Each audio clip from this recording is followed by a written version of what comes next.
Hi, my name is Ben, and I'm a junior at Loyola University, Maryland, and I'm currently studying abroad in Japan.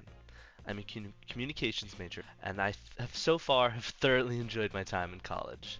I chose to study abroad in Japan for a few reasons. However, the largest and strongest is due to my Japanese family heritage.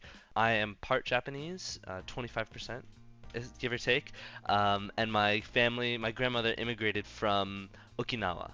Since coming to Japan, communications has continued to remain an extremely important part of my life, especially while I've been abroad. Understanding and speaking to locals through both spoken language as well as emotions and body language has been extremely important and really helpful in understanding my experience.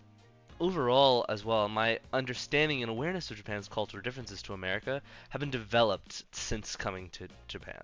Not only that, my understanding and awareness of Japan's cultural differences to America have been developed in many different aspects. A perfect example is communication styles regarding reactions. In America, I feel like there's a tendency to give a slight "oh" or "what" when you hear something that surprises us. However, in Japan, I constantly hear people doing loud "eh" or "yabai," which is essentially "damn." These reactions have a tendency to be a little overblown due to the use of body language in Japanese communications. Part of it is the fact that Japanese communications also emphasizes lots of emotional communication, and so these methods just tend to be what's useful. My time in Japan has also changed my understanding and ability to be empathetic, I'd say, especially with people here. Normally, in aspects of my life, whenever I'm communicating with anyone, whether it's just a normal conversation or my friends, I try to make sure that there is enough room for them to feel comfortable speaking about their ideas, right? The conversation needs to be balanced. However, in Japan, I've noticed I need to increase these practices significantly. Questions to segue and being as encouraging as possible are extremely important here because people will try their hardest to avoid inconveniencing you as much as possible, when in reality they're only making it harder for themselves to get their opinions out. Right? I'm already speaking about what I want to talk about, and they need to take the time to say it's okay to speak their own opinion as well. It's not an inconvenience to me. It's just them speaking about what they want. And I've noticed that here I have to make a very large extra effort with my friends and my classmates who are Japanese, and make sure that they end up being included in the conversations and that their needs are met in the end. I've also experienced some stereotypes here as well, I'd say. There have been multiple situations where my race has caused people's perceptions to be warped. 5 separate times, I've had people, so far being in Japan, I've had people come up to me and go and point and go, Bruno Mars, Bruno Mars, right? Some even asking for photos, and I don't take it as offensive, but it's definitely a little jarring to be randomly out shopping or out dancing with my friends at the club or just hanging out, and someone comes up to you and is like, "Oh, Bruno Mars, Bruno Mars," and I get that I kind of look like him, but it's only my hair. I've also, of course, experienced many people staring at me or people staring at my skin while I'm here. I've had people give a lot of them. They're not giving looks of hate, but much more looks of curiosity because they're just not. It's not common to see people who are black here.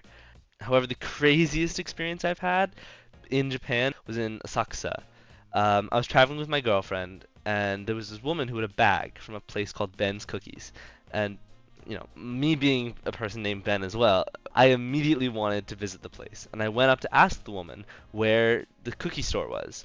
She looked up, did a double take on me. When she realized I was black, immediately after, her mannerisms and body language just completely changed. She was completely terrified, if I'm being honest. She felt fear. You could hear it in her voice. I could see it on her face. And I was very calm. I'm sitting here, standing, holding my girlfriend's hand, um, and just we're just traveling, right? We don't. I've got a fat smile on my face. There's no way I could look aggressive, and yet our best guess is that because of my race, she was fear just gripping her heart. And I think that definitely was Part of me was shocked, the other part of me expected it a little bit. And I think this situation, among the others that I've encountered in Japan, can kind of relate heavily to an aspect of our class that we've talked about. We talked about stereotypes, of course, and stereotypes play a big part in this. There's definitely is like a part of her that potentially has stereotypes. I don't want to assume, but potentially has stereotypes and feels stereotypes towards and biases and prejudices towards someone who is of color. However, another part of me started thinking about Hofstede's uncertainty index, that describes how tolerant a culture is of like situations that are deemed risky. Japan is a culture that or a country that highly values structure and cultural norms, and rigid structures to be more specific. Thinking about these situations, part of me understands that yes, she's scared in the moment due to biases, prejudices, stereotypes, etc.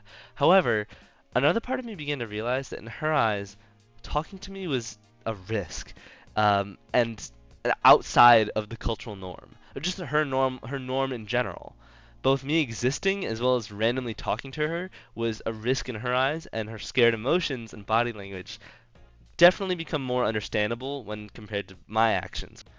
Overall, I think my time in Japan has significantly changed me in some aspects of my life.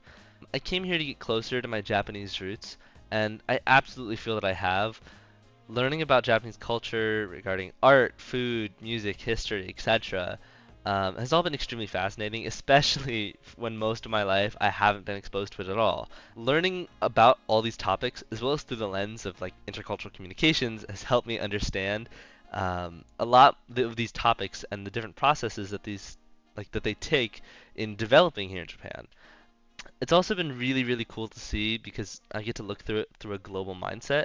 I can look at all of the art and music here, and music is something I love, and see the emotions that are like held and kept deep by a culture that is not very big on sharing personal emotions and feelings.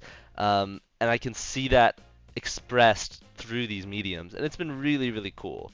I think as a whole, I'm extremely happy that I've had the opportunity to study abroad here. It's definitely opened my mind to a completely different perspective on life compared to American society. And I'm super excited to meet my Japanese family members, which will be happening next week. And definitely really excited to learn more about my culture after the semester ends. Thanks. Bye.